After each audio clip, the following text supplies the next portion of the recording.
Selama ini, dunia hidup di dalam lingkup narasi yang dibangun dengan sangat rapi oleh mesin propaganda Barat. Kita sering mendengar istilah Iron Dome yang tidak tertembus, jet tempur siluman F-35 yang tidak terlihat, juga armada laut Amerika Serikat yang mampu menguasai 7 samudra. Namun, sejarah baru saja mencatat sebuah pergeseran tektonik yang mengubah peta kekuatan dunia selamanya.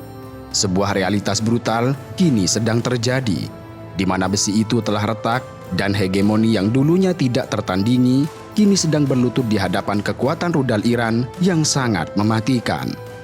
Selama puluhan tahun, Israel mengandalkan doktrin pertahanan berlapis yang terdiri dari Iron Dome, David Sling, serta sistem Arrow. Mereka yakin, atau lebih tepatnya meyakinkan dunia, bahwa kombinasi teknologi Amerika Serikat dan Israel ini mampu menciptakan zona aman mutlak. Namun sayangnya, Iran tidak pernah berencana melawan mereka dengan cara konvensional. Teheran memahami bahwa untuk mengalahkan seorang raksasa, mereka tidak butuh raksasa lain. Mereka butuh ribuan jarum yang sangat cepat dan tidak bisa diprediksi.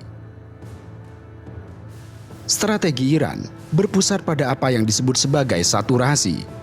Dengan meluncurkan ratusan rudal secara bersamaan, mereka memaksa sistem radar Israel untuk mengalami kelebihan beban informasi. Kemudian, saat sistem pertahanan udara mereka sibuk mengunci target-target murah, rudal-rudal balistik presisi Iran meluncur di antara celah-celah tersebut untuk menghantam target bernilai tinggi. Iran bahkan memperkenalkan Fatah II, sebuah rudal hipersonik yang secara harfiah menertawakan kalkulasi radar Barat. Fatah II bukanlah rudal balistik biasa. Dirancang dengan material komposit canggih, Fatah II mampu menahan suhu di atas 2000 derajat Celcius tanpa mengalami kerusakan. Itulah mengapa serangan parsial dari pencegat seringkali gagal menghancurkan rudal ini sebelum ia meledak di sasarannya. Di samping itu, berbeda dengan rudal tradisional yang terbang dalam busur parabola yang bisa diprediksi, Fatah II masuk kembali ke atmosfer dan terbang layaknya pesawat jet yang sangat cepat. Fatah II mampu melakukan gerakan flip dan manuver lateral yang sangat tajam saat mendekati target. Dan untuk mencegat rudal yang bermanuver seperti ini, sebuah pencegat atau interseptor harus memiliki kecepatan lateral 2 hingga 3 kali lebih besar daripada rudal tersebut. Dan celakanya, Barat tidak memiliki teknologi itu saat ini.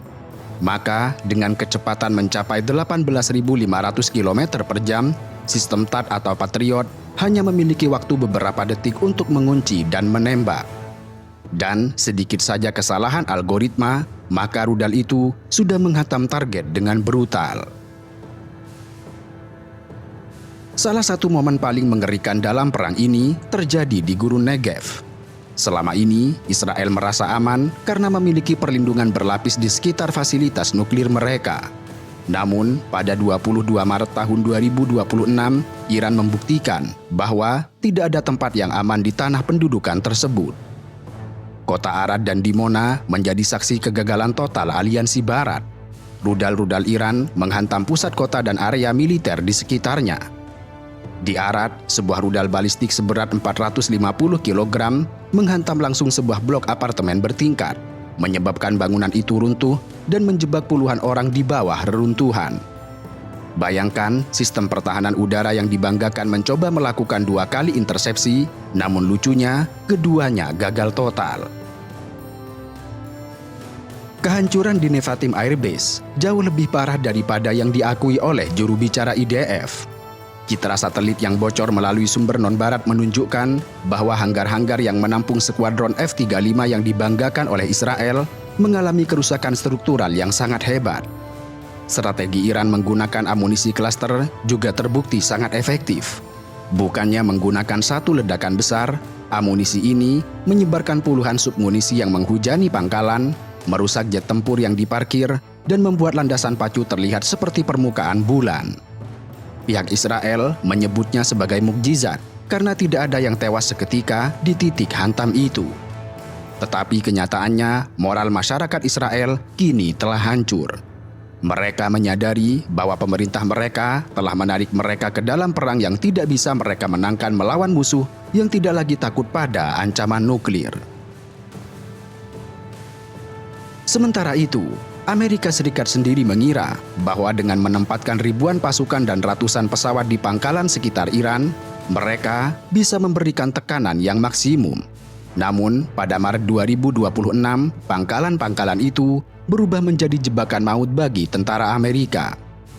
Analisis dari New York Times dan laporan intelijen independen mengungkapkan bahwa banyak dari 13 pangkalan utama Amerika Serikat di sekitar Iran kini berstatus hampir tidak mungkin dihuni lagi. Tidak hanya itu, pangkalan udara Prince Sultan di Arab Saudi adalah salah satu hub logistik udara paling vital bagi Amerika Serikat. Namun, serangan rudal presisi Iran yang dikombinasikan dengan drone Shahed telah melumpuhkan kemampuan operasional pangkalan ini. Fokus Iran bukanlah membunuh tentara secara massal, melainkan penghancuran sistem pendukung yang membuat mesin perang Amerika Serikat berhenti untuk bergerak. Hasilnya, sebanyak 5 pesawat tanker KC-135 hancur di landasan. Bagi orang awam, ini mungkin terdengar biasa. Namun bagi ahli militer, ini merupakan bencana besar. KC-135 adalah tulang punggung yang memungkinkan jet tempur F-22 dan pengebom B-1 melakukan misi jarak jauh. Dan tanpa pesawat-pesawat tanker ini, tempo operasional udara Amerika Serikat di Timur Tengah turun hingga sekitar 60%. Amerika Serikat kini harus menerbangkan tanker dari luar kawasan yang memakan waktu dan biaya luar biasa besar. Di Uni Emirat Arab, pangkalan Al-Dhafra mengalami kehancuran yang tidak kalah hebat. Hanggar-hanggar yang menampung peralatan radar dan pesawat pengintai tercanggih hancur berkeping-keping. Sementara itu, di Bahrain, markas besar armada kelima Angkatan Laut Amerika Serikat, yang tidak lain adalah simbol kekuatan laut Amerika Serikat di wilayah Teluk, terlihat dari citra satelit memiliki kawah-kawah hitam besar di tengah kompleks bangunannya. Kerugian infrastruktur militer Amerika Serikat hanya dalam waktu 2 minggu pertama perang diperkirakan mencapai $800 juta. Pentagon mencoba menutupi jumlah korban dengan melaporkan hanya 13 kematian. Namun sumber di lapangan menyebutkan ratusan tentara luka-luka dan banyak yang mengalami trauma otak akibat ledakan rudal yang terus-menerus. Tentara Amerika Serikat kini terpaksa tidur di hotel-hotel sipil atau kantor darurat karena pangkalan mereka tidak lagi aman dari hujan rudal Iran.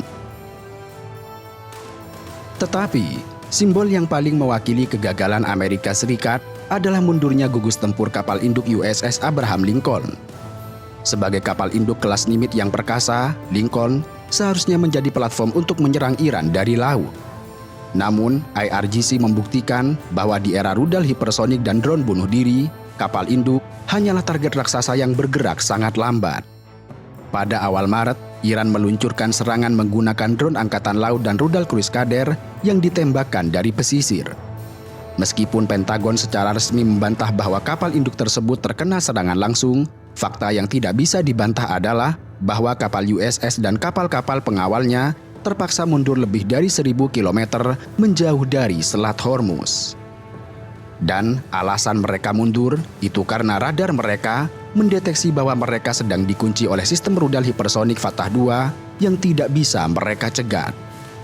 Admiral Shahram Irani, Komandan Angkatan Laut Iran, dengan angkuh menyatakan bahwa gerakan musuh selalu dalam pantauan mereka.